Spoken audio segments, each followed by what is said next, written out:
Start. Okay, good afternoon all. So, my name is Untitled and I'm joined by my colleague. So, like, our course will basically cover basic concepts. So, if you are very much new to a programming, try to impart every knowledge from this course. So, before I begin my I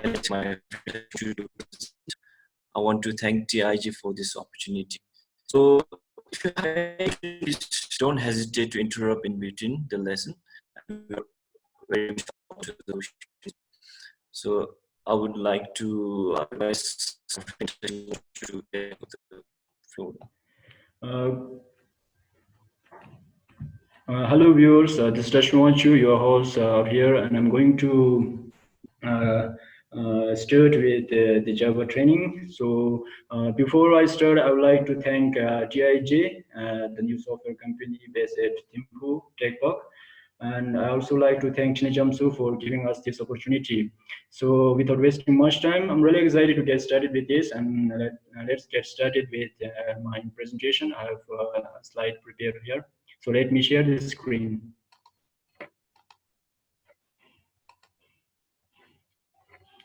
So I hope everyone is able to view my screen.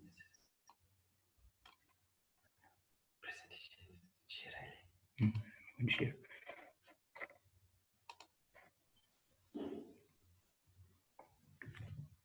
So welcome to our Java training by myself and Mr. Gintinle. So today I'm going to start with lesson 01. So here in mainly this lesson is mainly most of the things will be an overview of Java programming. So as an introduction, I'm going to talk on the importance of core Java, then parts of Java, then keywords of Java. So these are some of the things that we have to know in Java programming language, like Java keywords. There are 50 Java keywords. And also want to talk on the class elements, as Java is a class-based object-oriented programming language. And I'm also going to talk on Java coding conventions, like the rules and regulations that we have to follow when we are doing the program on Java. And also separators in Java, this is also important, and and also Java comments, then escape sequences, Java identity files, and data types in Java. Then we are also going to teach you on the environment setup and steps to design the first application. Like we want to develop one simple Java application, and we want to share you how the process, how to the execution process, like how it is happening in the backend, and all those things like compilation process and the execution process. All those things we are going to teach you in this lesson. So for your information, this course is mainly designed for the Java beginners. So with this course, I think you will be able to become beginners from intermediate Java programmer. So without wasting much time, let's get started with the introduction.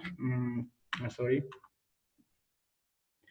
Now, if I go on with a brief introduction of the Java programming as introduction, and Java is a class-based object programming language. So the importance of Java is today, currently in this world, 3 billion devices are running on Java. 3 billion, not less. It is such a huge amount of devices are running in Java. And Java is also used to develop desktop applications such as media players, antivirus, and many other applications are developed in Java. Currently, we are using like antivirus and media players. All those things are developed in Java. And Java is also used to develop web applications such as in Bhutan, we use citizen service applications like G2C service applications are also developed in Java. And Java is also used to develop enterprise applications like banking application. There are banking applications like CVS, a core banking solution, core banking system is also developed in Java. And Java is also used to develop mobile applications, and it is also applicable in embedded systems, smart cards. It's also used in robotics and game developments, and many other applications are there in Java. and large parts of Java is also written in Java, and its APIs are designed to call primarily from Java. Now, most of my friends and some of the students from like non-IT backgrounds, like civil and electrical students, ask me whether we have to go on with Java or Python. So what I feel and what I have told them is we always have to go on with this Java programming first, because yeah, Python is simple in the sense less number of code is being required in Python. But when it comes to analytical power and so knowing the step and how what is happening in the background, Python is a bit tough when compared to Java, because Java is a sequence, is a step by step. Everything is in the code, but line by line. So therefore, I would like to recommend as a beginner to go on with this Java, and I hope you are here in the right place to get started with this programming language, that is Java programming language. So I would like to say this: if you know this Java, I think it's like a plate of rice and a plate of cup of tea on the table every day, wherever you go in the world. So if you know Java, then it will help, and you will succeed in your life. And now, when it comes to the Java and Python, Java it came into existence only in 1995, whereas Python it was in 1980s. So, and the Java came late when compared to this Python. So even then, if you see today, 3 billion devices are running on Java. So if Python is easier, many people will use Python. So this is what I feel. So therefore, I always recommend my friends and the viewers to go on with Java as the first programming language. So that's all with the introduction kind of thing, the importance of core Java, and I will start with the another topic, that is parts of Java. So basically, these are just theory, and in the middle, if I require, I'll also show you some of the practical things together with the theory. So now with the parts of Java. Now, in the layman term, we can categorize Java into two parts, as a core Java and the advanced Java. So there are three parts of Java. There is different platforms in Java, that is J2SE, J2EE, J2ME. These are three parts of Java. Now, in the layman term, I'm going to explain the layman term of just the conceptual thing, that is core Java and the advanced Java. Now, what is mean by this core Java is the core Java is mainly talking about the basics of the Java. So like what is class, how to declare class, why we are using class, what is object, how to use object, what is variable, how to declare variable, what are the types of variables, object. Basically, the syntax in Java programming language and other keywords, knowing the data types, how to declare variables, and all those things comes under the core Java. There's the basics of Java. So from the beginner to the advanced, you are going to do right now is the basics of the Java. That is the core Java. Now, when it comes to this advanced Java, it is mainly deals with certain frameworks like Spring framework, Struts framework. We have Struts Line 2, Spring framework, Spring MVC, Spring Boot, and also like Hibernate technology, EJBs, web services, and also advanced Java deals with JDBC, that is database connection and all. So these things we are not going to do in this training. So just we are going to focus on the basics of the Java. So what I'm going to tell you is that as a beginner, I always recommend you to first go on with the core Java. If you know core Java, if you have the better concept of this core Java, you will be able to do better in advanced Java. So advanced Java means you will be developing some applications like banking applications and other web applications and gaming and robotics or embedded systems and all those things. You will feel much comfortable if you have the basic knowledge and the concept of this core Java. So now, yeah, as I've told you, Java, core Java and the advanced Java is not the official term. Now, according to the Sun microsystem, the parts of Java is categorized into three. That is J2AC Standard Edition, J2AC Java 2 Standard Edition. Now, Java 2 Standard Edition has all the things required for Java development, like it has the compiler, then JVM, and all those things are there. But it is mainly designed for like uh, uh, training and all, like and development of simple applications like calculator, and like giving the training on Java, like printing some of the string variables and all those things. J2AC just so what I'm going to do is the J2AC here, just showing you the examples of the basics of the Java. Now, when it comes to J2EE, that is Enterprise Edition, the J2EE is built upon this J2AC, which is mainly the design and platform that is designed for enterprise applications like development of web applications and other uh, systems yeah, web applications and all. So this J2E is used. And J2ME is mainly designed for like micro devices like mobile phone and all. So this J2E also is a platform which has been developed under the J2SE. So this is just theory, and you just have to remember that there are parts of Java and where they are used in the Java frameworks and all. So that's all with the parts of Java. I hope your all the viewers are understanding. If you have any questions, just feel free to ask questions in the chat. We have Ugentine here to answer you all the things. If you are not understanding, or if you are not able to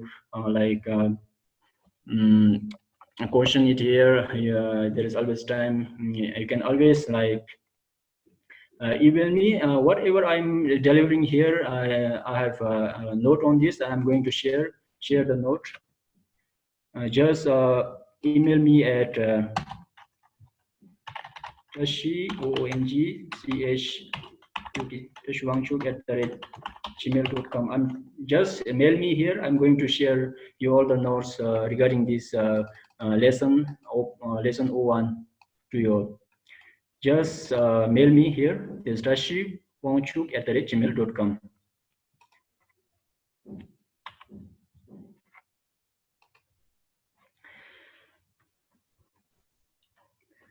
That's all with the parts of Java. And the next thing is I'm going to talk about these keywords. Now, when it comes to keywords, what you have to know is you have to know what is keyword and why we are using keyword, why we have keywords in Java. Now, keywords are nothing but in Java, keywords are those predefined words in Java. Keywords are the predefined words in Java, which cannot be used as an identifiers, like naming things, like giving the name of a class or variable names, and all. These are the keywords. In total, in Java, there is 50 keywords, and also we have 3 predefined constants. So in total, the reservoir in Java is 53. So it may not be convenient for you all to memorize all those things and all the 53 keywords in Java. So maybe in the interview or any kind of exams you are preparing, you maybe have to list down the keywords of Java. So if you're asked to list down the 50 keywords, it's very difficult for you to memorize all these 50 keywords. So what I'm going to recommend you is just remember these keywords like data types. There is a data type, then flow control, exception handling, object label, method. You just have to remember these keywords. Just there is 8 to 7 keywords here. You just remember these 8 to 7 keywords. You will be able to remember all these keywords. So there's 8 primitive data types. There are byte, short, int, long, float, boolean, double, char, char, and boolean. So there are 8 primitive data types. So if you remember these all the keywords, then it will be easy for you to remember and note down all these keywords. So when it comes to data types, so these data types, according to your requirement, if you are developing any application, according to your requirement, you will be using this whether it will byte, short, int, long, or float. It depends upon your requirement when you are developing the application. So here, data type, byte, short, int, long, and float. It is a data type which is used to represent the numerical values. So according to the length of your requirement in the projects, you will use whether byte, short, int or long. And to represent the decimal point and point numbers, we have float and double. To represent single character, we have char data type, and to represent true or false, we have boolean. In total, we have 8 primitive data types. So these 8 primitive data types are keyword. So 8 keyword in the data type category, 8 keywords. Then we have flow control. Just remember that flow control, we have if. With if, we use else. Then we have switch. With switch, we use case, default, for. So you may be having tough time understanding it right now, but in the lesson O2, we are going to briefly we will give a detailed description of all those things, like how to declare, how to use this if, else, switch, case, default, for, while loop, all those things we will be delivering these things. Yeah, this is just an overview of what are the keywords of the Java. I'm just going to read out if, else, then switch, default, for, while, do, break, and continue. Then exception handling, this also we are going to cover in the next lesson, like try, catch, finally, throws, through. We have 5. Then in object level, we have new, which is used for treating the object. And we have this, which is used to represent the current class object. We have a super, which is used to represent the parent class object. We have an instance of, which is used to represent the object. Then in the method level, we have void, which void is a return type which returns nothing. And we have a return, which is used to return value for a method. So just these things I'm going to cover in the later lessons. This is just overview I've already told you. And Java version 1 and above, we have an enum and an assert keyword. And also we have unused like goto and const, const. So goto and const is just not used in Java because of some problems in the code. So basically this goto and const, I've seen it using in other programming language, like mainly in C programming and all. And we have source file keyword like class. Class is always extends. Then we have interface. Interface is also implement. Package. Package is always import. So just remember the source file. So we have under source file, we have keywords like class, extends, interface, implement, package, and import. Under source file, we have 6 keywords. Then we have modifiers like public, private, protected. So all those things we are going to cover in the later videos. Right now, just an overview of listing down of these keywords like private, and all. We have under modifiers, we have 11 keywords, and also predefined constants. Now, in total, we have 50 Java keywords, and the other one is predefined constants. That's true, false, and null. The true and false, which is used for representing the boolean, and null, which is null is a default value for the string class. So just remember, as of now, just remember there are 50 keywords and 3 predefined constant. In total, in Java, we have 53 reserved words. So if you're in the interview or if you're in the exam, then you may be required to remember all those keywords. So just, as I told you, just remember these keywords. That will be enough. So that's all with the keywords of Java. So let's go on to the next topic, that is class elements. As I've told you that Java is a class-based object-oriented programming language. Now, in any kind of object-oriented programming language like PHP, C++, Java, Python, and other programming languages, if you have a class or an object concept, then every bit of code, the code will be in a block of a class. So in Java also, we have a class and object concept. So let me show it here.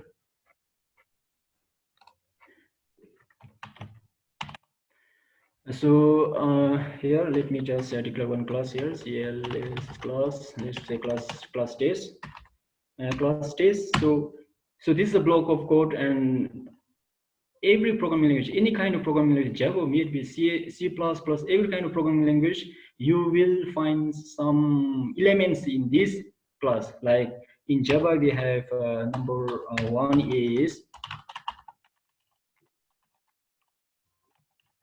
is variable, and we have methods. Then number three, we have constructors. Then number four, we have instance instance blocks. Then we have number five, we have static static blocks.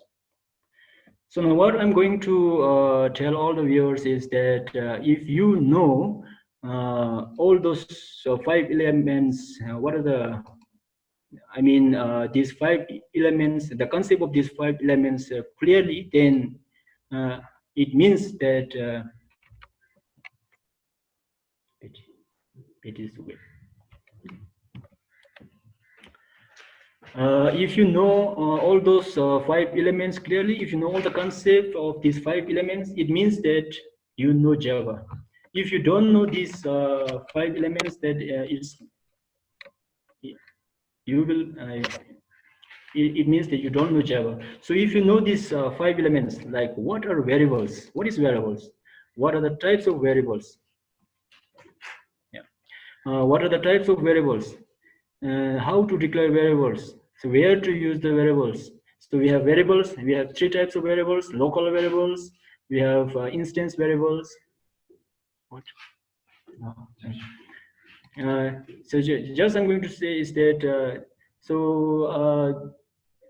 these five elements, I'm going to cover this in the next lesson. This lesson O2. I'm going to talk you on these five elements, and I'm going to make you clear on these five elements. If you know these five elements, then it means that you know Java. So you have to know, yes, what you have to know is what are the types of variable, what are where, how to declare variables, what are types of method, why we are using method, what is the purpose of the method, what is constructor, why you are using the constructor, why we have to how to declare constructor, where we should use constructor, what are the types of constructor. If you know all those things, then it means that you know Java. Then instance blocks. So these things, I don't think it has been taught in the college level and all those things. But I think this is also important, like instance block and static block. So this is the five elements. I'm just going to say that these are the five elements of the Java. And if you know all these five elements, if you have the basic concept of this, then it means that you know Java. So you will feel very comfortable if you know all those things. Methods, constructors, instance blocks, static blocks. So what I'm going to say is that if you are developing a big application like web application, a big software application or a small application, what you will find is that only these things. Inside a class, you will find only these variables, methods, constructors, instance block, and static blocks. So maybe like a flow control, if else, all those things will comes under the method. So if you know these five elements, then it will be easy for you to program in Java any development of any kind of application. So I'm going to talk in detail in the later tutorial.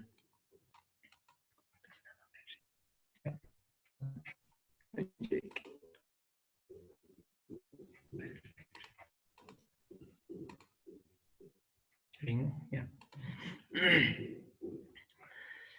So I'm just give the concept of these class elements. That's all with the class elements. I'm going to do it one by one in the next lesson, like what is variable, what are the types of variable, and all those things in the next tutorial.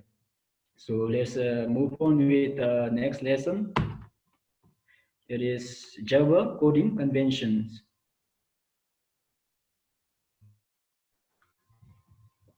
Now, when it comes to Java coding conventions, it mainly talks about the rules and regulations that we have to follow while writing the Java code. Okay, so here for the class, uh, these are just theoretical knowledge that you have to keep in mind when you are writing the Java code, because for the readability of the code and for the maintenance of the code in the future, following these rules and regulation will make you will be important, because if you know these rules and if you follow these rules, the maintenance of the code will be easier. Yeah. Then, yeah. Now the rules is when it comes to class, we have the class name should always start with the uppercase, and every inner word should start with uppercase. For example, here I have one example: string. String is a class name. Class name. This string is an inbuilt class name. Right now we have we have predefined and the user defined class. So this string is a predefined class which is present in the java.lang package. So don't worry, we are going to explain on this. String is a predefined class which is present in the java.lang package. So here the rules is we have to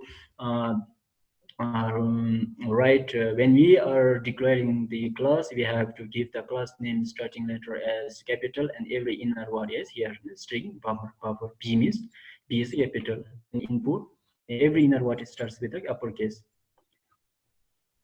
So if I show it here, CLS class, then class name should be, if I declare a student class, if I declare a student class, student.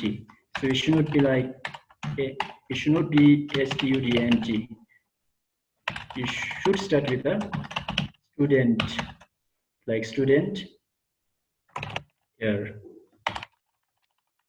Yes, you have to know the coding conventions. It should start with a capital and every inner word should start with a capital letter.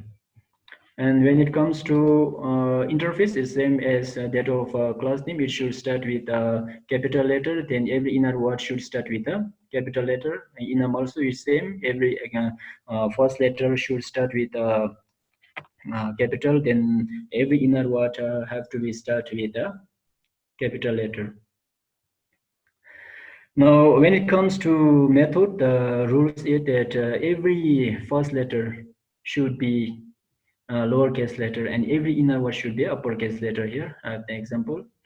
Two uppercase means two is small case, then every inner word is a capital letter, upper and case. So just as a concept and for your information, I'm going to tell you that when you give the name of the method, you always give in the action form, like here post, like insert, delete, go, and all those things. And the naming convention of this method should be in the form of verb, I mean the action form. And we have variables. The variable name also, if you have long variable name, it should start with a small letter and a uppercase letter, like page, context. These are the inbuilt variables.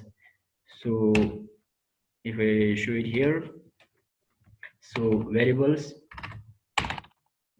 should be inside the class, declared inside the class. Like if I give an variable, it should be student std equal to, you have to do like the stda.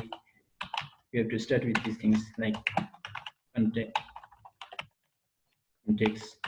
and it should be started with a capital letter. Here's how to declare variable, this coding convention to declare variable, like variable a, b, c, and variable x, and all those things. Just start with a lowercase and inner word start with a uppercase.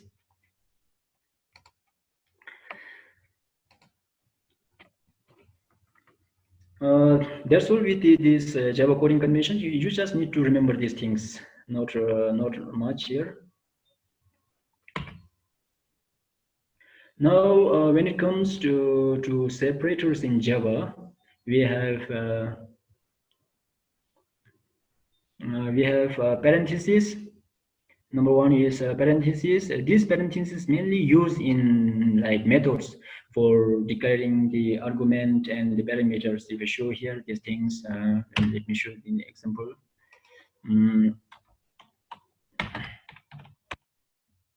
So let's say we have class test, and inside class, so just write a small prompt in my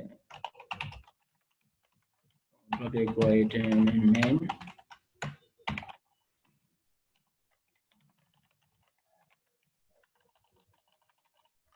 Public void main.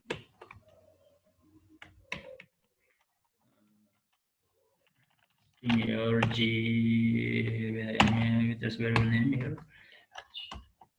Okay.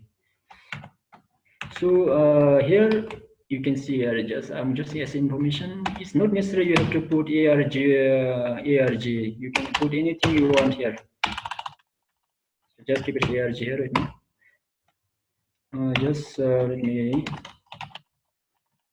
just say we have let's say we have a method here. Let's say void m1. Void m1. Then this is how to declare method. So don't worry, I'm going to show you these things. So what I'm going to talk is about this parenthesis, right? So this is a parenthesis.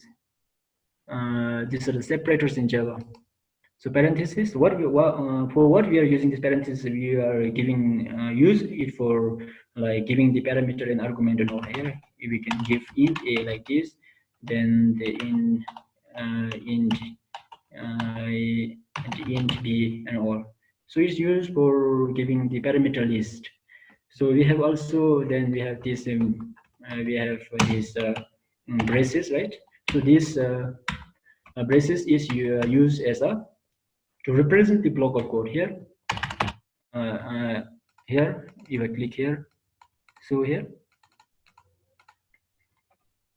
so this is highlighting, right? So whatever inside is a code, so it is representing a block of code. So this braces is mainly useful to represent the brace of a block of code for a class, method, constructor, or it's also used to represent local scope in the variable, local scope in the method, or a block of code in a class. So just know the meaning of these separators is also important. And we have these brackets, and brackets is mainly used for declaration of the array. And we have brackets is like this. Then we have just remove this code. We have bracket, which is for array, which is for array declaration. Or we have this semicolon, which is representing the, which is used for representing the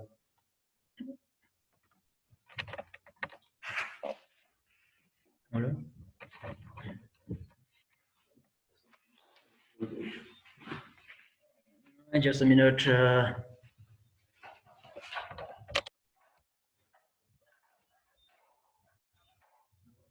Yeah, it's working now.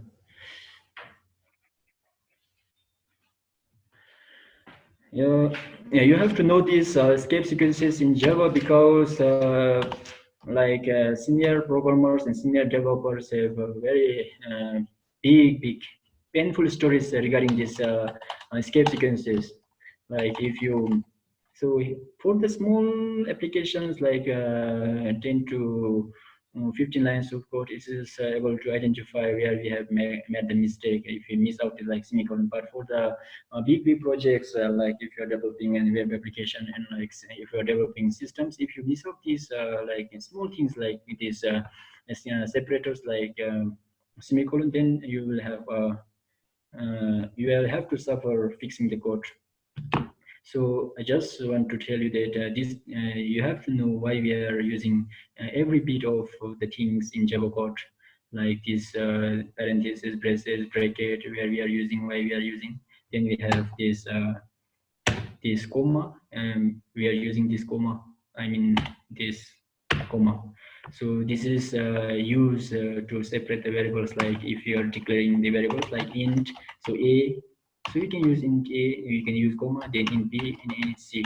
So these kind of things you have to know, like separators. These are the separators in Java. So here we are using comma as a separators for variable declaration. We have this period or dot. Sorry. So this period is also used for like importing of the package, like we are using import java dot lang dot package lang dot star something lang dot star something. So we so this is the application of this period. So just we have 5 separators in Java: the parentheses, braces, then bracket, semicolon, comma, and period. So we have just remember this and the why we are and how to use and where we are using these separators in Java. Okay. So let me clear this and let's come to our presentation here. That's all with escape sequence. It's enough. I think you just have to remember this 5 escape sequence in Java. No other escape sequence other than this. Just I mean six escape sequence. Sorry. Now, when it comes to Java comments, now why we have a Java comments? Now, I just want to explain you why we have to write it, Java comments when we are doing a Java programming and the development of any application. So now Java comments are nothing but it's just a description of the application logics. So you write a code and you have to give the description of your logics, how it works and where and the flow control flow, how it flows and what it do. So for instance, so let me show here. So let's say we have class class days. Then let's say we have this time we have a int, we have a return type int void, we have int m1. Then let's say this one. So there will be here there will be statement statement one stat. I mean not statement. Logics will be here. So logics will be here. So we have to write a comments either here like this. It does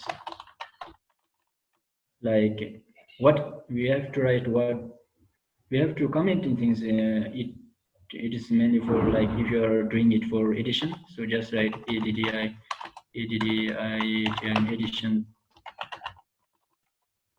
edition purpose. So just give the a logic description and all those things in the comments.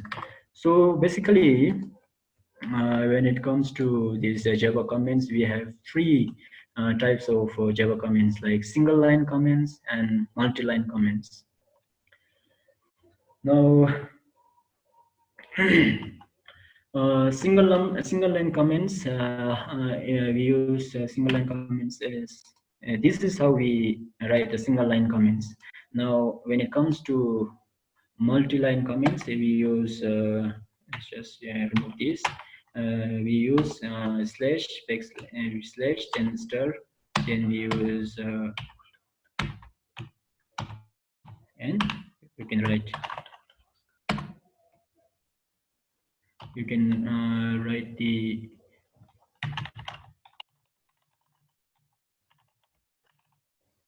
statement 1, then statement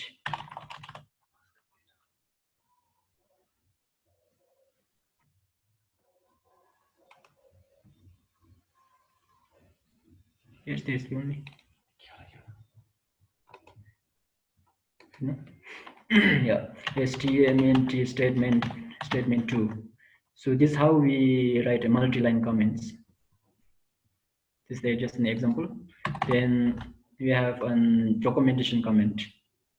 So how to this mainly for like in this documentation comment, all those things are mainly used in big applications like enterprise applications, banking applications and all. But it's also like it's okay if you are using for like small projects and all. Like the syntax is how to write a documentation comment is just we have to do this, then you have to give a star, then just give this backslash, then star, and inside this just give a star, and then you have to write the statements sta t. I mean the statement 1, then sta t statement 2. Then maybe there are some other things here. Then star statement end statements will be there. So this is how we are using these Java comments in comments in Java. So basically, we have three types of comments. There is single line comment, then we have multi-line comment, and documentation comment. So that's all with the Java comments. Just you have to know how to, and just you have to know is the syntax of how to give the comment and where we have to use these comments. Okay. Now, that's all with the Java comments. Now, when it comes to this escape sequence,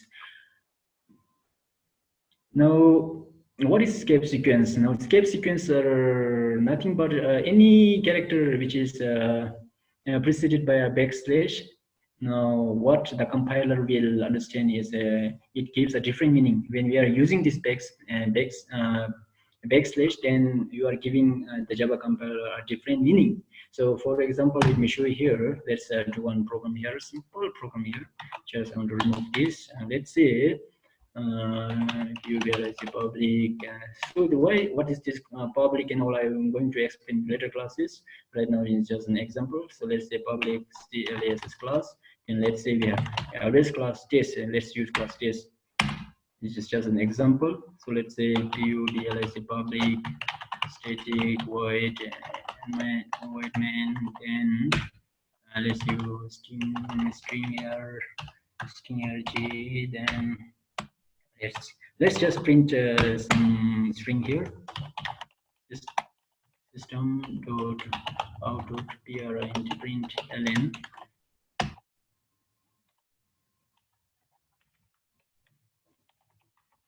Let's say hello tik. Okay. So let's just save this.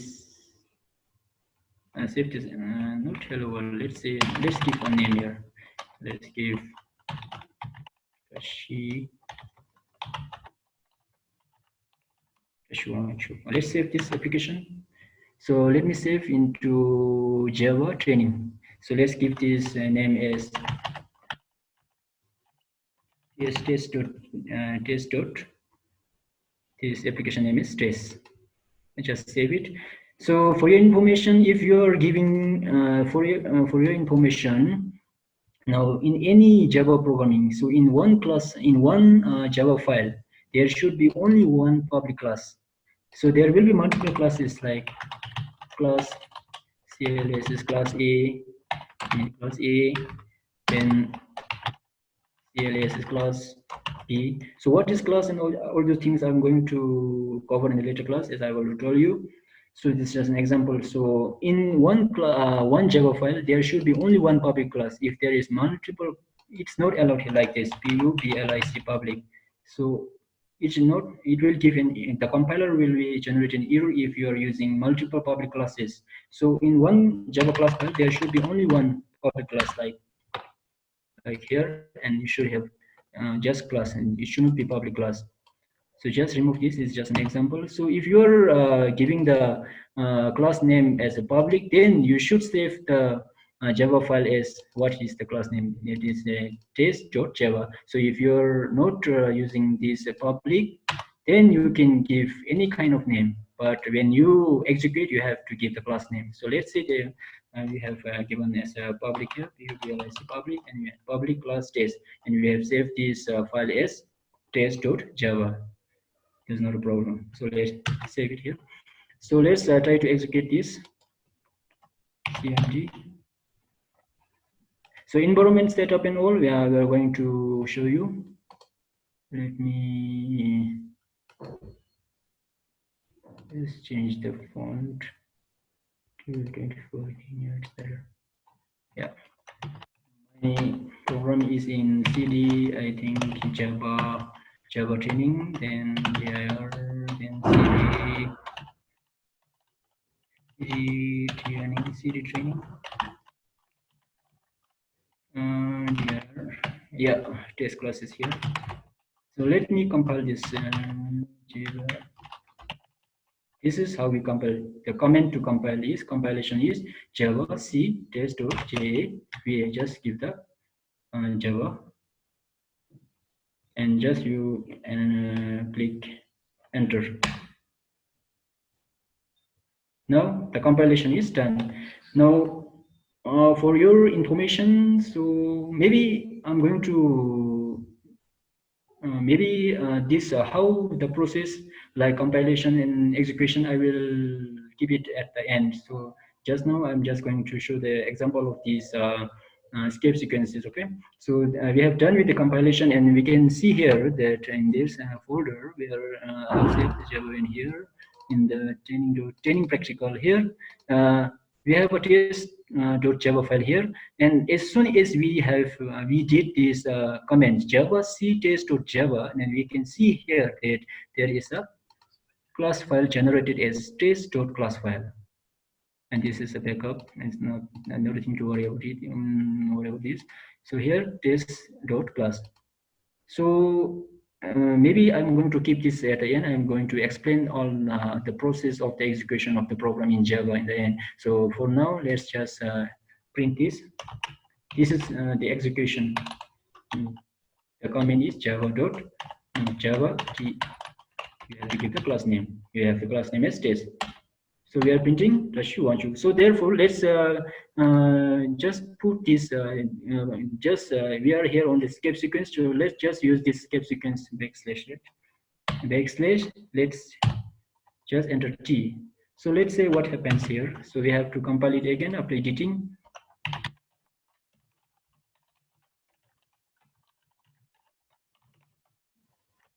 Shit. Something is wrong here. Java test.java. Yeah, we have compiled successfully. Now let's execute java tst. So with the help of this /t, what we have noticed here is we have inserted a text. We have inserted a tab in the text, right? So we can here in the output we can see there is that one tab is being printed, because in our program here you have. So if you don't use this, and let's see the difference here. So Java compile successfully. Java just execute. So here there is no tab in the text. So therefore, if we put this /t, then then compiler is then we are giving the compiler a different meaning if we put this /t. So it's giving a tab sequence in the tab sequence in the string. So if we put this backslash, so let's see what happens. We have just saved the application. So let's clear it and let's compile.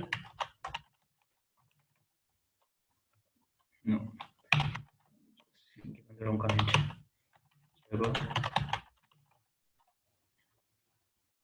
Compile successfully. So let's execute. So here, what we have found is the W has been removed, has been erased. So therefore, with the help of this escape sequence, that is backslash, we are giving a different meaning to the compiler. So I think it's not necessary to show all those things like other escape sequences like /n. It is used for like new line and R insert a carriage return in the text and inserting a carriage return. Then like this is also like printing of this also used for printing of this single inverted comma, double inverted comma, and backslash. So it is a different meaning in the Java programming. So you can try this if you have Java installed. You just try this because it is important in like application development and all.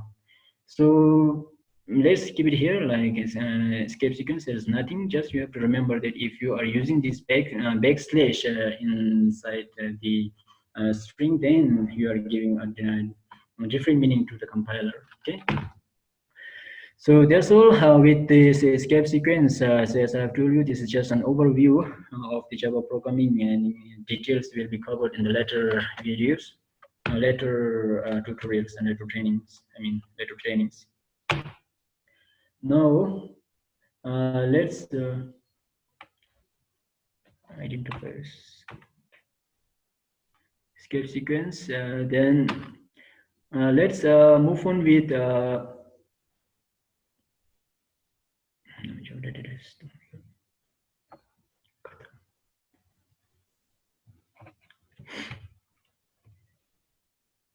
okay, now let's talk on these data types in Java.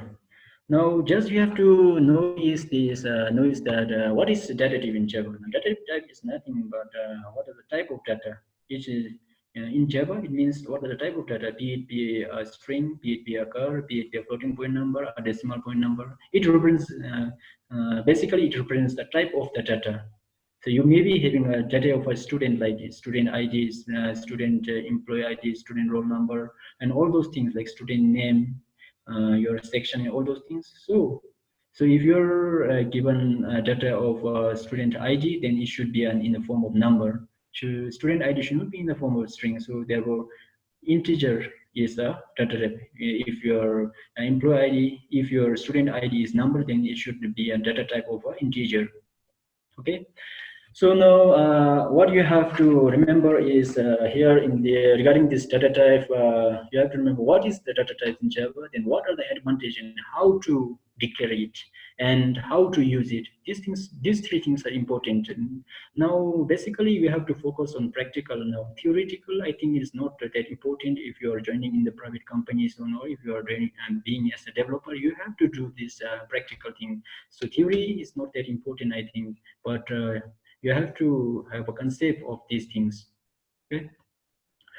Now let's begin with let's talk furthermore on this data type. I'm going to explain you in detail. Now data types, there are 8 primitive data types in Java. So I have told you, right? This byte, short, int, long. Byte, short, int, long. Just you have to remember.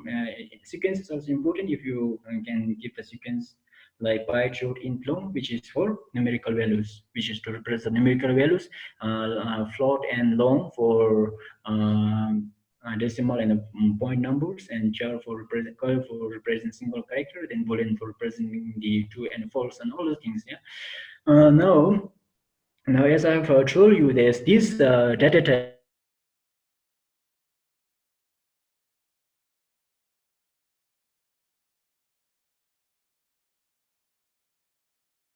yes, if you are using this byte, here you can see there is a range to 127 bytes. 127 and short we have yeah, there is ranges and no need to read all those things. Just and I'm also going to give you how to calculate these range values for these data types. There is a certain formula. I'm just going to give you one example regarding this byte in the later in the following video. And now yeah, now byte, its size is 1 byte, then short it is 2 byte. These are the size of these data types. Int 4 bytes. It means that when you are declaring the data type as int, 4 bytes of memory is being allocated. So for example, so you have to know, like, let's just keep this as here. So when you are declaring like int a equal to 10, now you have to know each and every element. What is int? What is a? What is equal to? Then what is that 10? And what is this semicolon? Now when you are declaring int a is equal to 10, we have a meaning for that. That means int is a data. Int is a data type. Then a is a value or it is a literal. Then equal to is a ASSI assignment operator. Then we have this semicolon, which represent termination of the code. Terminator. Yeah. Now, based on this int a is equal to 10, I'm going to explain and the definition of this data type. Okay. Now here the meaning is, when we say int a is equal to 10, then comma, the meaning is that variable a is a data type. Means what does it means is variable a is a data type of integer. Data type of integer. The meaning is that variable a, this variable a is holding this variable a is a data type of integer value holding a value 10. Okay, so now with this example, what I'm going to say is that the definition of this data type is data type is representing the number one from this example. Conclusion from this example one is that data type represents data type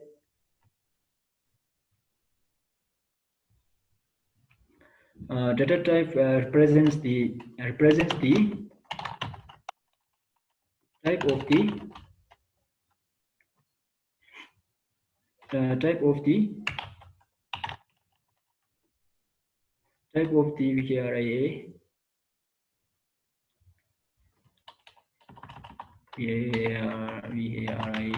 data type represents the type of the variable. Then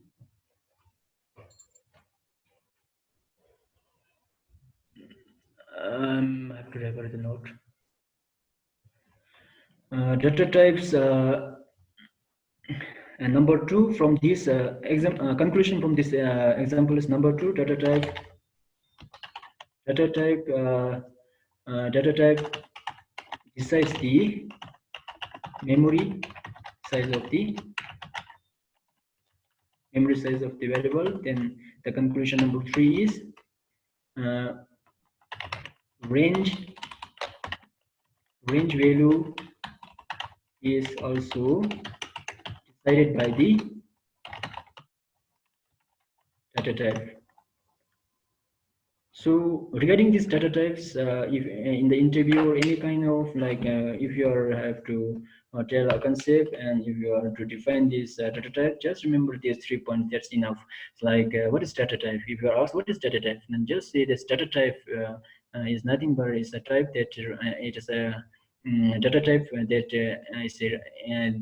data type represents the type of the variable. Then here variable a is the data type of int. So data type is representing the type of the variable. Then data type decides the memory size. So if you are declaring this variable, this a is a variable. So therefore, if you are declaring variable a as a data type of integer, it means that when you are declaring this, it means that if you are declaring int a is equal to, it means that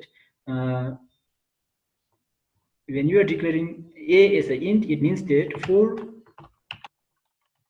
bytes of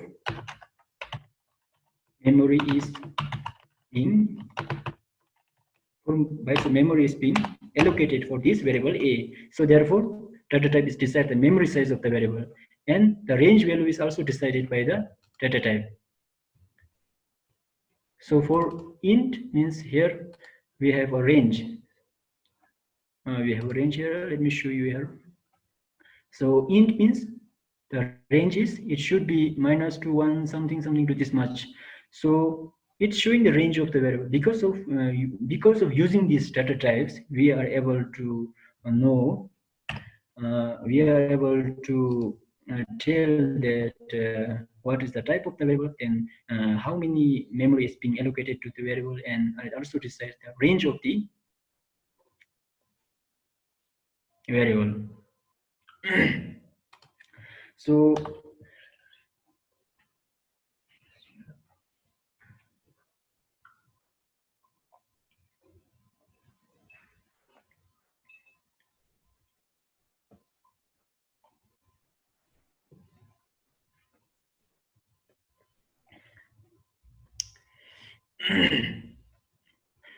now just remember these 3 points. The data type represents the type of the variable. The data type decides the memory size of the variable. Then range value is also decided by the data type. Just remember these 3 points. So that's enough for this data type.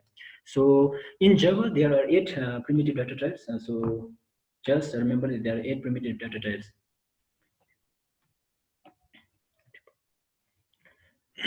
Now, I want to talk something about this as information. I just want to talk you on this. Okay, let's do one example here. I just want to remove this here.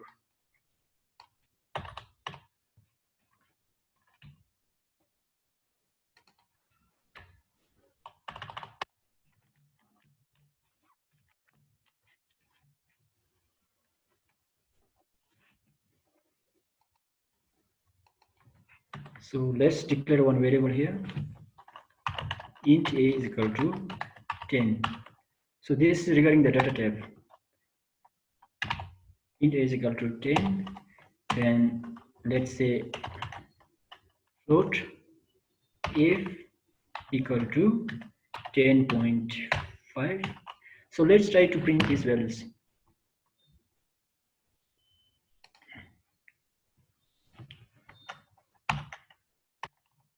A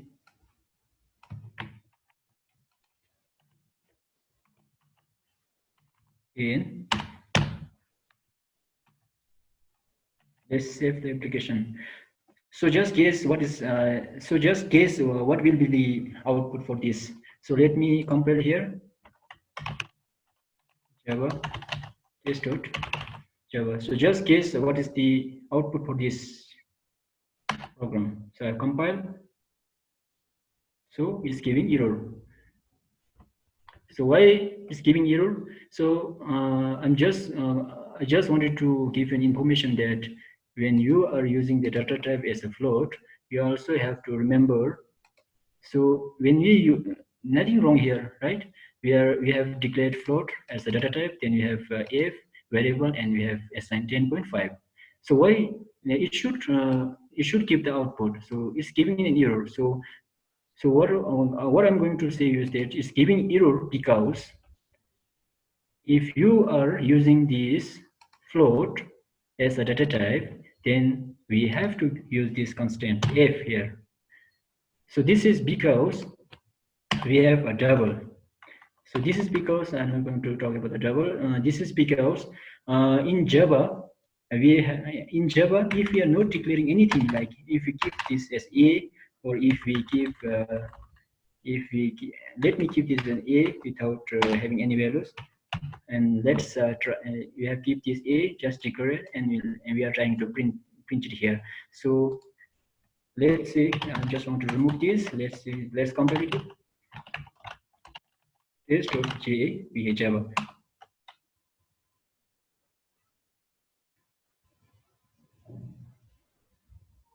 Non-static variable. A cannot be referenced for most static constants.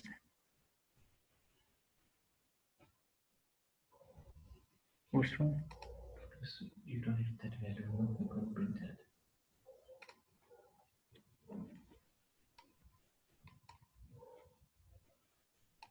Int a. Just wait, okay?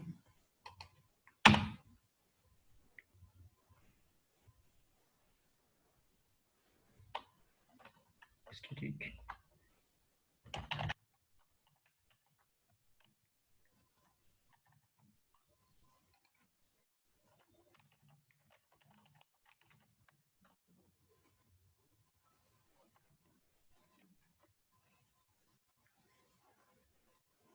System will don't print this way. Something's wrong. Very nice. Just wait.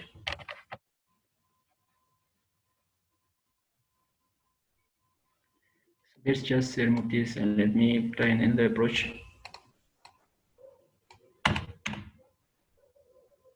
Let me declare one method here. Let's say we create void m1. Let's declare one int.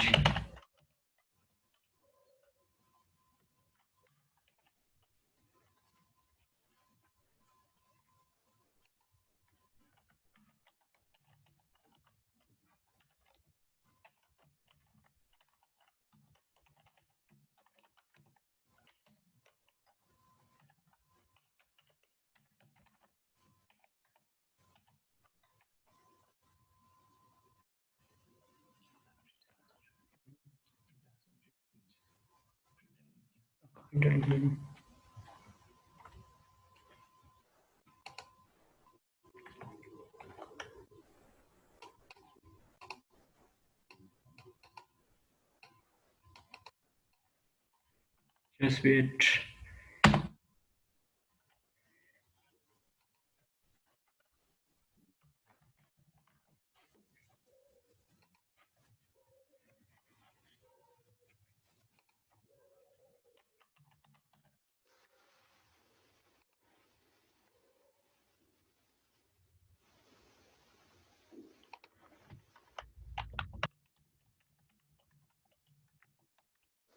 Wait.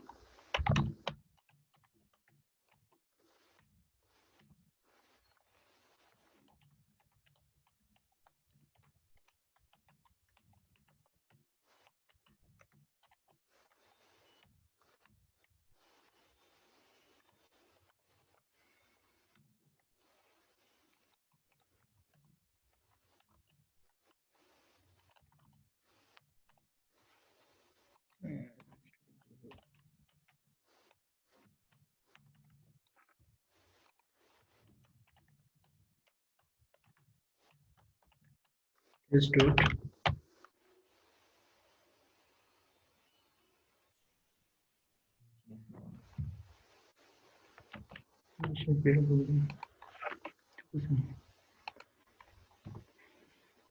Just a minute.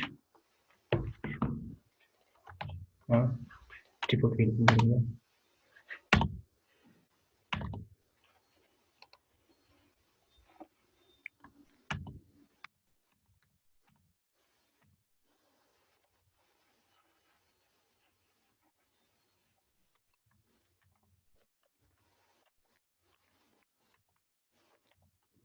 Let's say int a is equal to 10. Float f equal to 10.5. Print default value.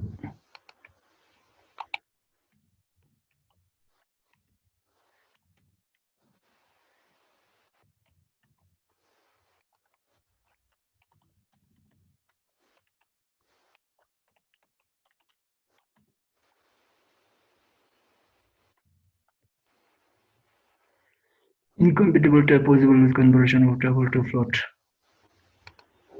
So what I'm trying to say is that there is for these data types like int, float, and there are 8 primitive data types. Now for those 8 primitive data types, there will be a default value. Like for integer, it should print as 0.0. Then for float also, for double also, it should print as 0.0. Then for char value, it should print a single space. Then for boolean, it should print a default value as a fault. And then like for byte also, it should print as 0.0. And now this is giving error. Like when we say float f is equal to 10, so we are not able to do the compilation here, and we are giving the compilation error as possibly lose conversion of double to float. This is giving the error because Any kind of like decimal point number, that is here we have a 10.5, any kind of decimal point number, the default value will be a double. So if you are not writing this letter F here, then it will think, if you are not writing this letter F here, and it will think that this is a double, this is a double value. But when it comes here, the data type is a float. So that's why there is a compatibility type, compatibility type error. So compile with general error. So if you are using float, we have to give this literal float. Just I'm going to give this information. I was trying to give this information here. Hope you have understood this regarding this the default value. For every this a primitive data types, there will be a default value that is been assigned by the JVM. JVM will be assigning the default values for these primitive data types. So if you're not giving any values to these data types, then JVM is going to assign one value. Now that's all with this data type.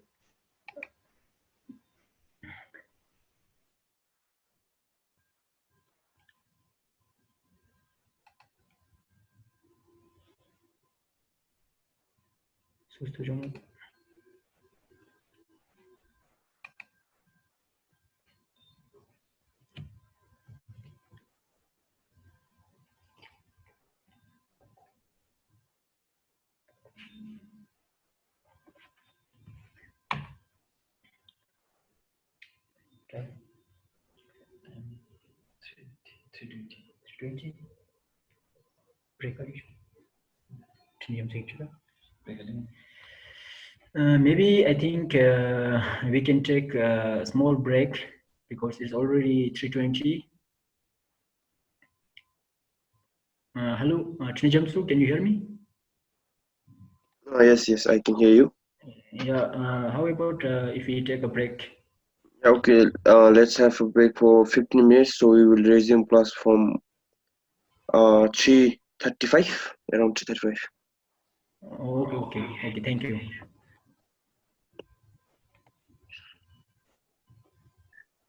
Yeah, let's begin.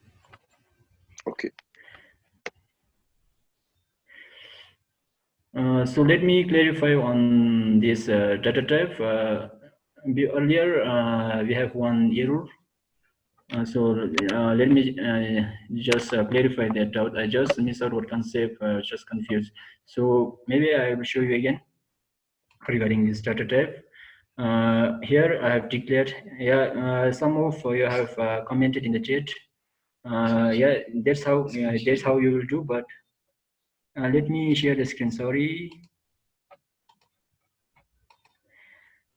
Yeah, some of the viewers have commented on the chat saying that we have to use static. Yeah, there's also one way, but without using the statics also we have other ways to do. So let me just say we are giving the error. Let me say, let's just print this.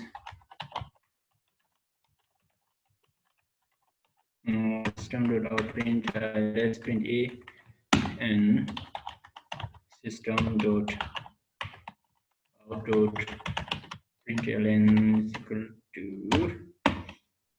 F. Where is my video?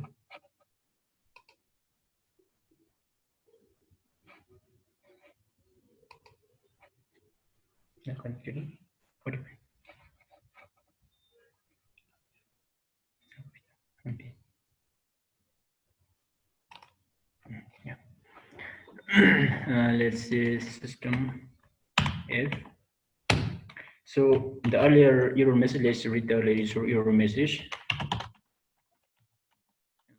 Java C. The error message is the first error message is incompatible type, possibly lose conversion for double to float. Float F is equal to 10.5. So this is the first error, and this one is the second error, that is non-static variables cannot be referenced from a static constant. Yeah, some of you have commented in the chat saying that we have to use this static modifier. Yeah, you are also right, but there is other methods also. The first error, let's discuss with this first error. Float F is equal to 10.5. We are giving this error because the JVM when any floating point like 10.5, JVM will consider as a double. Any floating number, the JVM will, at time of execution, JVM will consider this 10.5 as a double. So that's why incompatible type is being given. So float means we have to use 10F. So let's just fix this code.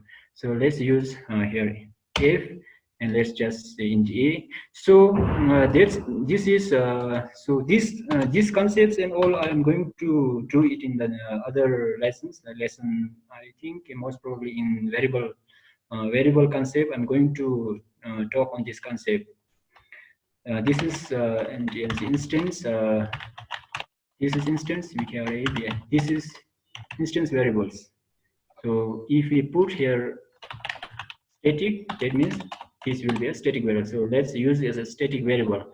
Now here we have a static instance variable. So now when this, let's say here, public static void main string args. Now main we have here static. Now that the method is static, which means that this block of code is a static area.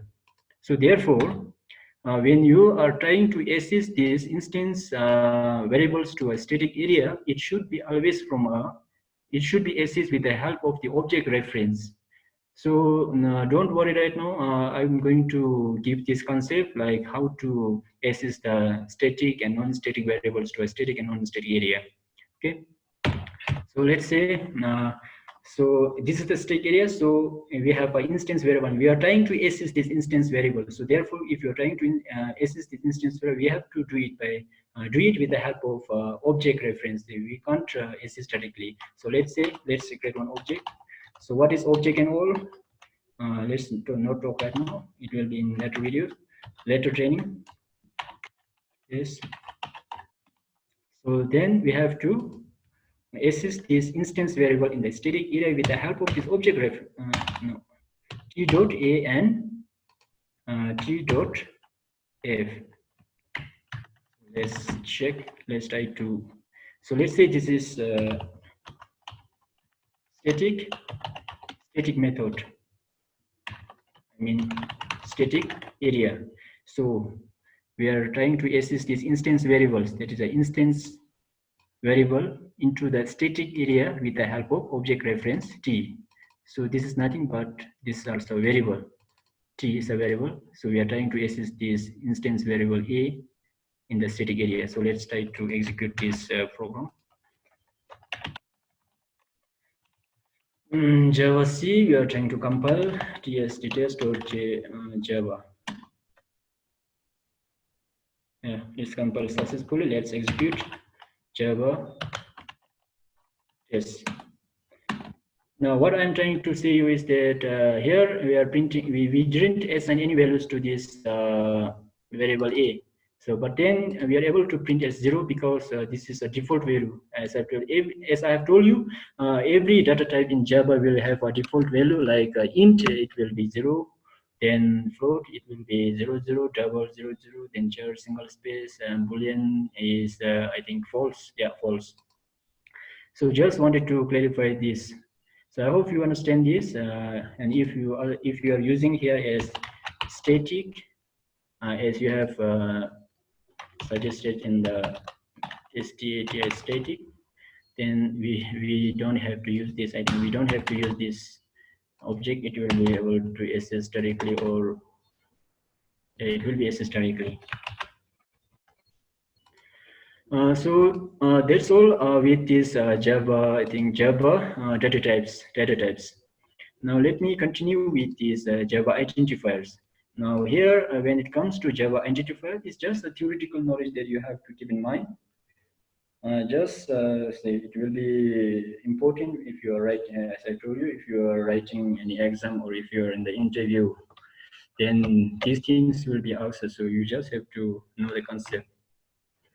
Now, what is identifiers in Java? Now, identifiers are nothing but it is just name in Java. It is name that is given to given when you are like giving the name of a class, then method and variable names. just a name.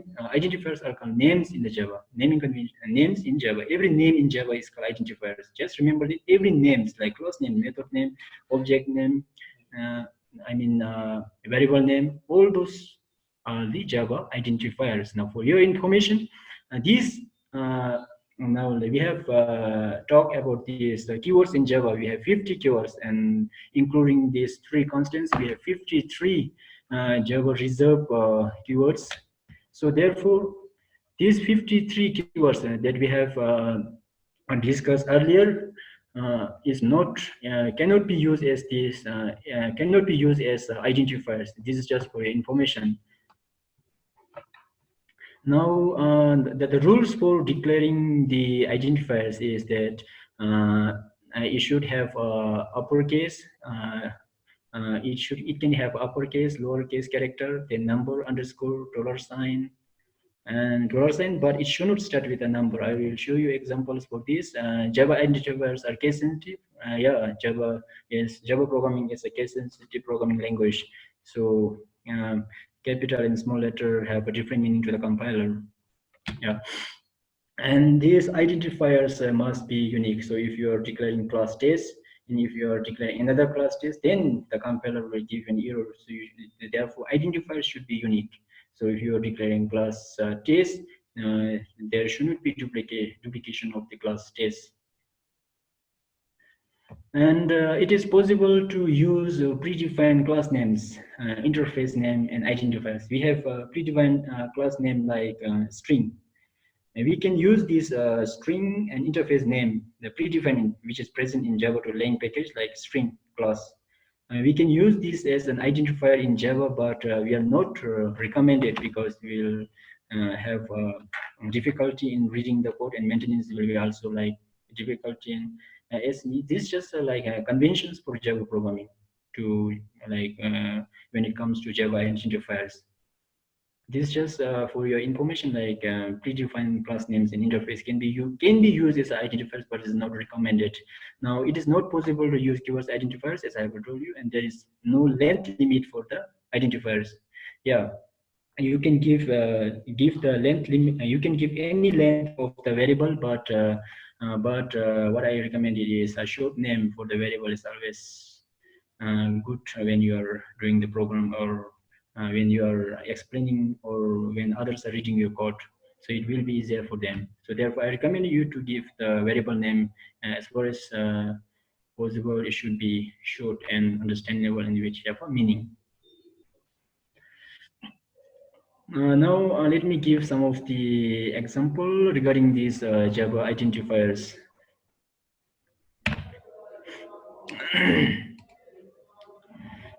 Let's just skip the skip this. Let's do it here.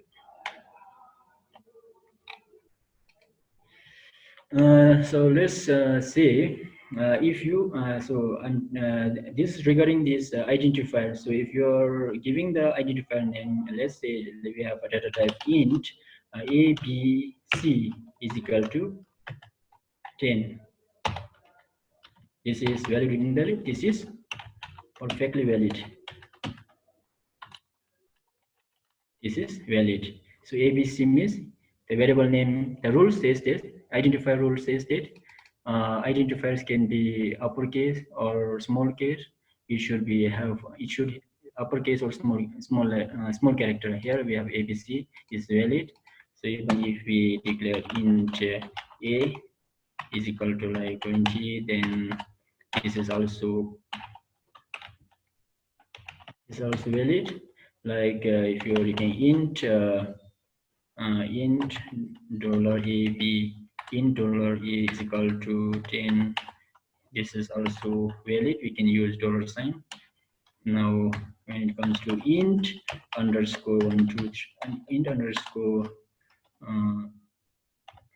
a12, this kind of variables is this, it should contain underscore. This is also valid. This is also valid. So if you're not, so just information, if you're not understanding right now, as I told you, I'm going to share my notes. Everything is in detail. So because of time constraint, I'm not able to give each and every bit of example in this training. So I'm going to share the note, and you just mail me at tashu tshoong@gmail.com. So I'm going to share you the mail, or maybe I'll give it to Mr. Trini Jamsu. This is also valid. Then int 1a is equal to 10. Int 1 is equal to 10. So this is not valid. This is in. So that means that variable names should not start with a number. So here we are starting with a number. Like if you're declaring, we should not start with a number. If you're declaring int a hyphen b, int hyphen b is equal to 30. So this is also not valid because it is specific that it should contain uppercase or lowercase. It can contain uppercase or lowercase. It can contain underscore or dollar sign, but it should not contain this hyphen and all other characters. So it will give, compiler will consider all those things and it will check the syntax error in Java. So this is just the information is invalid. A dollar sign B, this is also valid. And other things like let's see, int A slash B equal to 10. Yeah, and this kind of thing, this is also invalid. You should not use other characters other than dollar sign or underscore or number, uppercase, lowercase. So, and the one thing is these identifiers should be unique. So I just wanted to give an example here. I just want to remove this code. Yeah.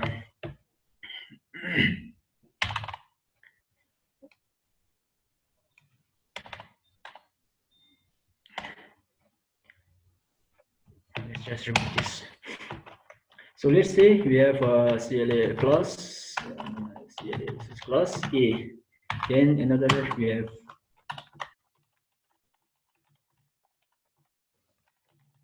have class A. So this is also invalid. In same one Java file, there should not be same identifiers.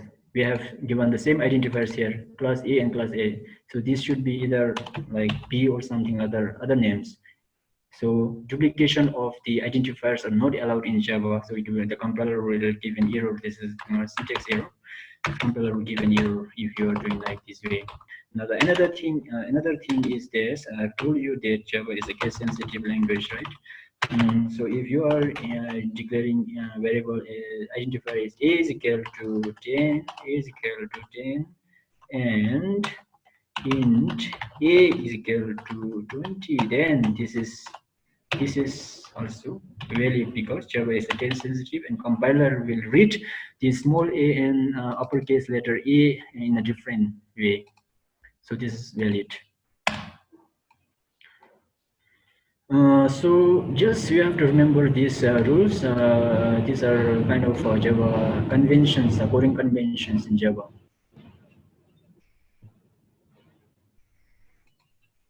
So that's all with Java identifiers, and let's move on with another slide here. Now let's talk about the steps to design the first application. Now here I have some points here. Select the editor, write the application, save the application, compilation process, then execution process. Now, what I'm going to tell you is this: we are beginner in Java. Since this training is mainly for Java beginners, I'm just going to give an information or just as information. I want to tell you that as a beginner, So using like there is many editors, right? Like we have Eclipse, then other editors. I'm only editor Eclipse. So in uh, IDE like IDE, if you are using IDE like Eclipse, then there 75% of the work will be done by the IDE, and only 25% of the work will be done by the programmer. So therefore, as a beginner, you have to know every bit of what is happening in the backend. So therefore, what I recommend is, as a beginner, you always use Edit Plus or Notepad or Notepad Plus Plus. So because you will have, because if you are using IDE, so everything will be kept ready there. So you just have to write few lines of code. But whereas in this, if you are using like Notepad and Edit Plus and this Notepad Plus Plus, so you will have to write everything from the scratch. So it will help you understand and write the code, and remembering of the code will be easier for you. So therefore, here I'm using the Edit Plus, and I recommend you to install this Edit Plus and do the Java programming in this Edit Plus as a beginner. Selecting the editor is also important as a beginner in the Java. Now, select the editor. The process is I know you just select the editor, then you have to. So yeah, let's select the editor. I'm selecting the editor is this Edit Plus.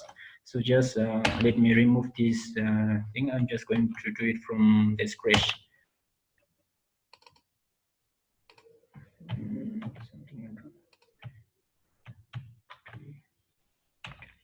Yeah, I've just deleted this test application. No.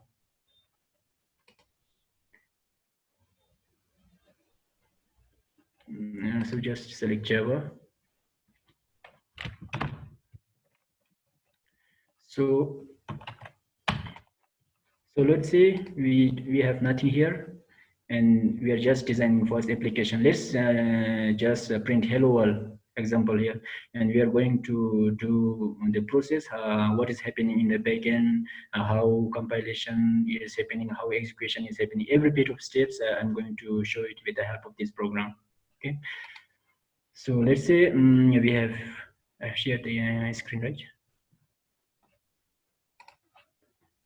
Let's say we have to choose the editor as the edit plus. So let's now write the application. The second step says that we have to write the application now. See, let's say we have see. Let's take a one plus. So let's say plus this is just plus this, and public void main.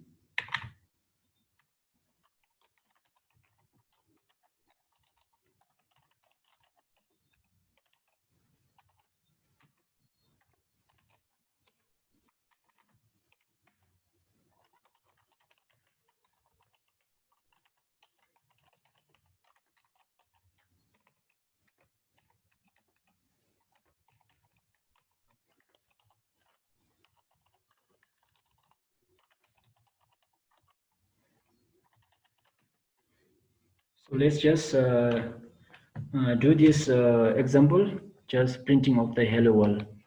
This is just a beginner example, it's not a great one. So let's we have done writing the application, this code, Java code. So let's save this. So we are going to save in training.java. I mean, let's give the name is. Before this, I just wanted to give you one information regarding this naming of the Java. I've told you before, and these things are also in the note. I'm going to share your note if you're not understanding right now. If the class name is as public, then when you save your application, you have to give this class name as this Java file as test.java. Now, if you are not declaring this class name as public, then you can give any name. But when you are doing the execution, you have to give this class name. So I'm going to do it practically in front of you here. So let's first do with this public. public, public, and the name should be, when you save, the name should be class name. When you, if you are declaring class name as public, then the Java file name should be class name.java. So let's say test.java. Okay, yeah, we have saved the application, and the application is here, test.java. This is a Java file has been saved here in the training practical.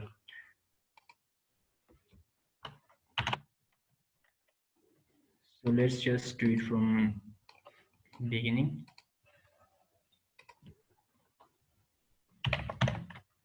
Yeah, so if you can, if you have environment setup in your computer, I think you can do along with me for this. So I have ready, my application is ready here, and just simple application, hello world. And I'm just going to navigate to the Java file where I have kept, saved this Java file. CD I've kept in, I've kept in local txt. You have to do D, then colon, you just hit enter. It will be navigate to drive D. Then you have to go to, I have Java training folder there. Just type J and just hit enter. Then if you want to release, you can just dir comment in the Windows CMD, and then you can go to CD training practicals. Yeah, here we have saved the test.java file. So nothing is there, only one file, that is this. Here this, only one file here. Test.java file is there. Just we have saved the application. Now we are in the path where we have saved the Java file. So therefore, let us compile this program.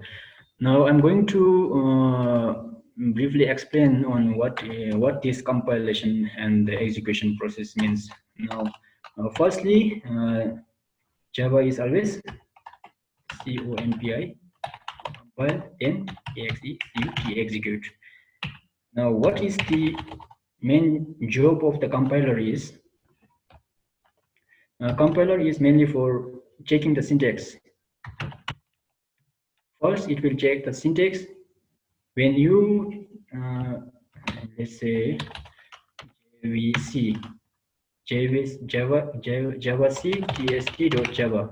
When you fire this command, so what will happen is this compiler, the compiler thing, the Java compiler will just check the syntax of your application.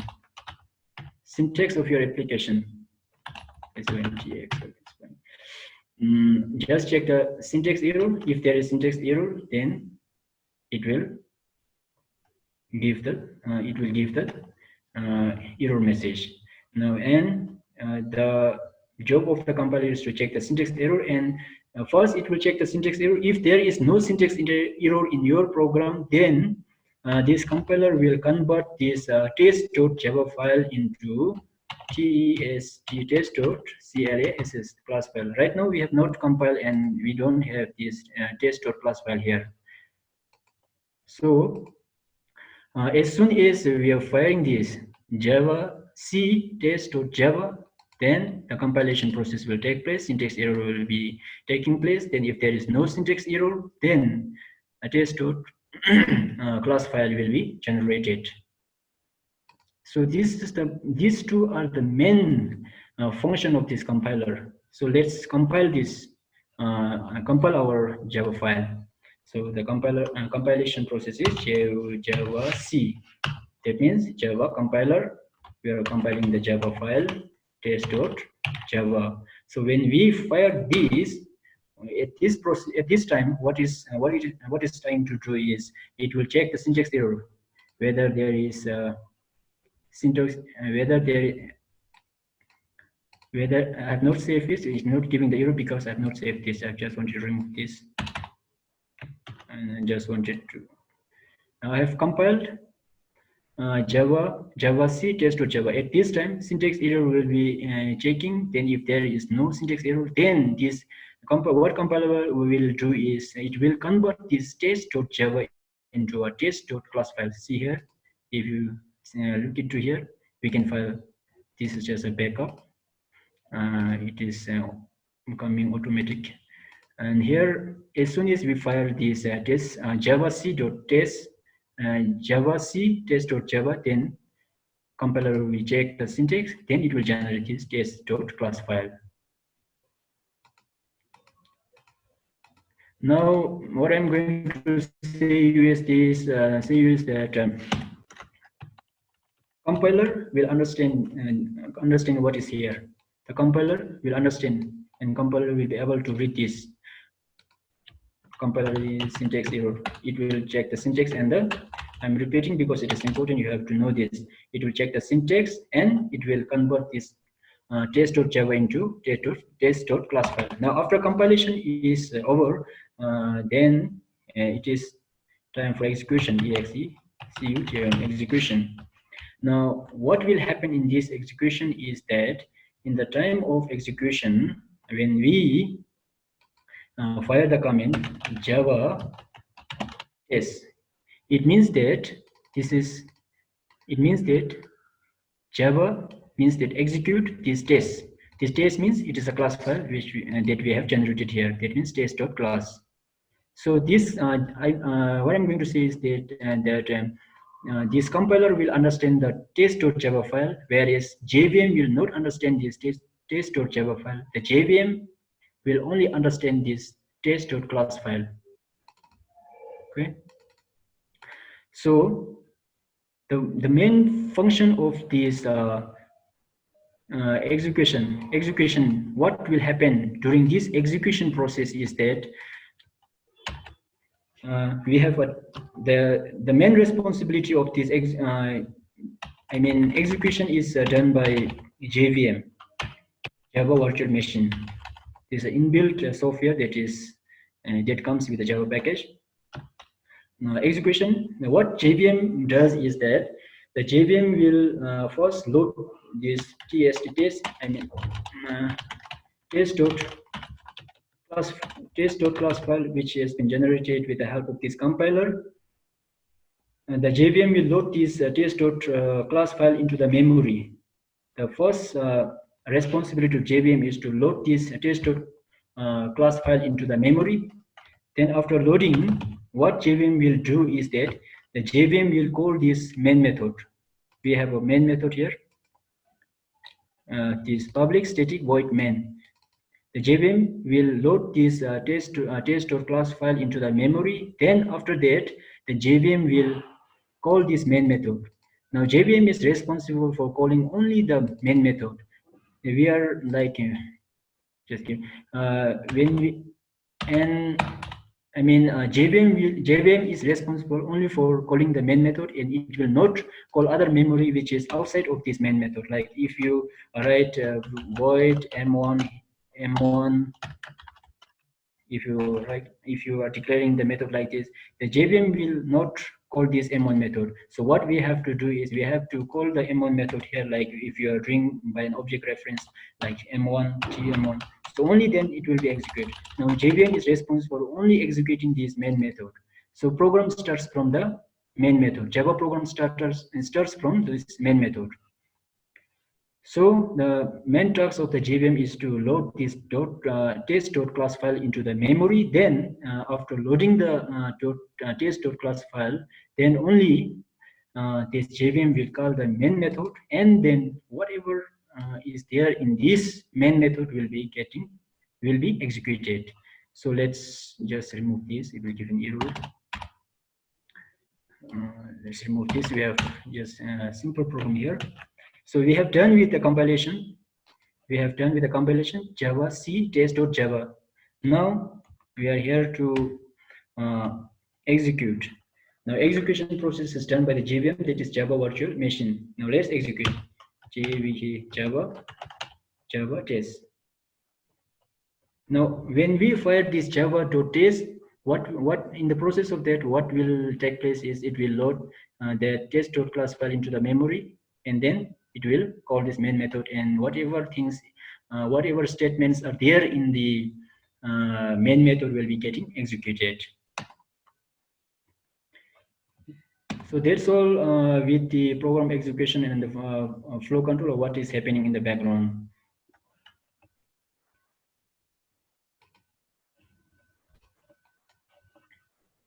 And now how you have understood about this flow execution with these steps to design the first application. I've done with select the editor, then writing the application, save the application, then compilation process. The main responsibility that just you have to remember is this how the Java program is getting compiled and then it is executed. Now in the compilation, syntax error is checking. After syntax error, if there is no syntax error, then test dot any kind of .java file will be converted to .class file. Then after that, there comes an execution process. An execution process, when it comes to execution, when you fire the java dot any class name, then JVM will load the class file which has been compiled by the compiler to the memory. Then it will call the main method and start the execution, whatever is in the main method. That's all with the program and the process of designing the first application. So I just wanted to give you important notes and the conclusion, important notes and the conclusion. So today we have talked about just giving the introduction, parts of Java, Java keywords, class elements, Java coding conventions, and separators in Java, and all those things. Now, this is, I think, this is just an overview of what are the things which is required for a Java beginner to move on with. So before winding up this training, I just wanted to give you one information here. So I've told you if you are saving the, if you are declaring the class name as public, your Java file name should be test.java file. Now, if you are, let's see, let's delete it. Let's delete this. Let's delete everything which is here. So, and let's design one, let's open one file. Let's remove this. No.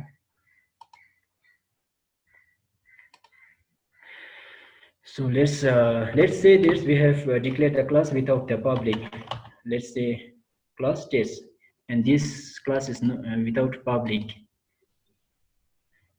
So let's save this application, Control S. Let's say now if the class is not given as a public modifier, then you can give any name, like let's give as A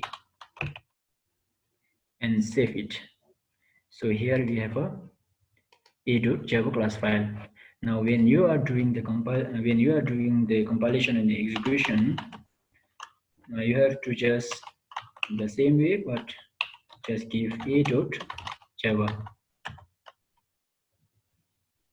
It is executed it is compiled successfully, and Java, let's execute Java dot. We have now when we are compiling, you have to give the Java class file name. I mean what we have saved, what we have given the file name we have given is a.java. Now when we compile, I mean when we do the execution, we have given the class name as test. So during the execution, we have to give the name as test.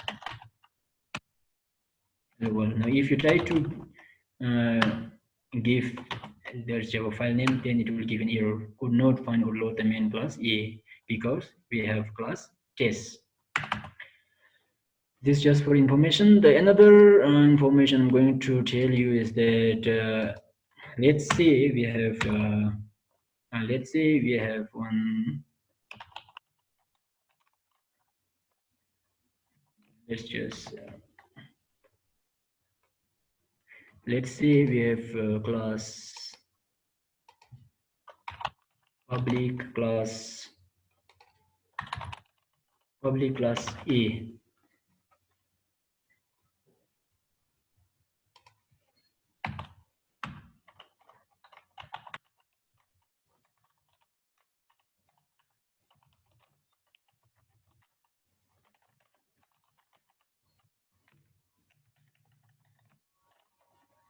let's say we have two public classes, public class test and public class A. We have saved the file as A. So let's try to compile.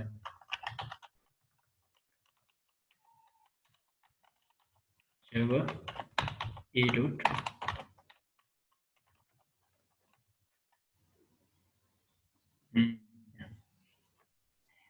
The error message says that test class is public, should be declared in a file name test.java, public class test. And what the error message says is that knowing and understanding this error message is also important when you are developing other big applications like web applications and all those things. You have to always remember to check the error message and you have to fix that error. So here class test is public. What does it mean is that in one Java file there should be only one public class. Here there is two public classes, public class A and public class test. So therefore it is giving an error. So if you remove this public, there should not be any error.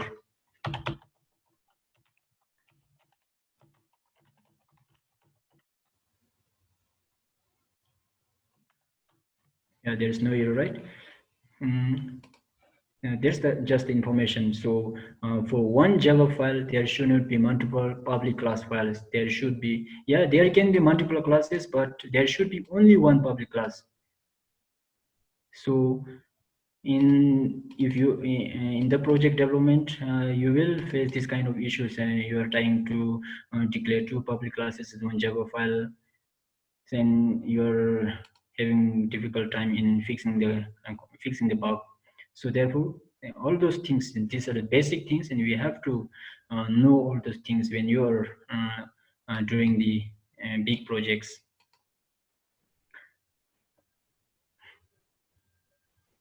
Now if you're doing without this, it's working, right? And so therefore this I think that's all with today's training.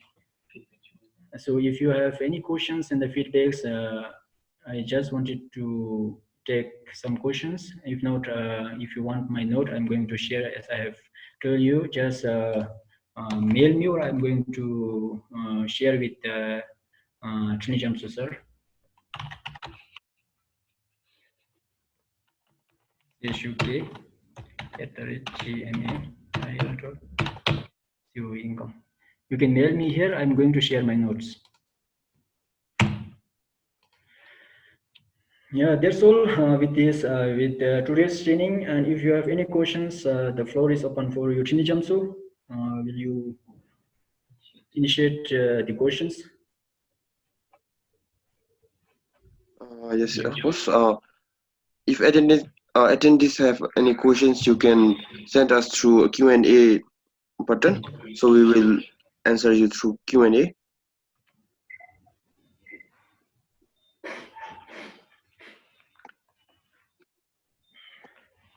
If you all have no question, can you please message us indicating that you have no question?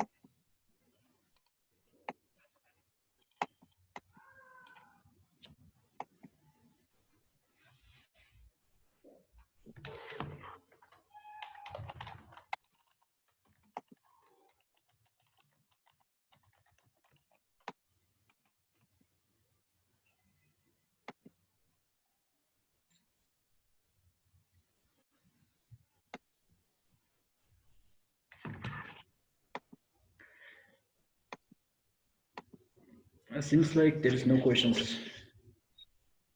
Yeah, this will be the end of our session then.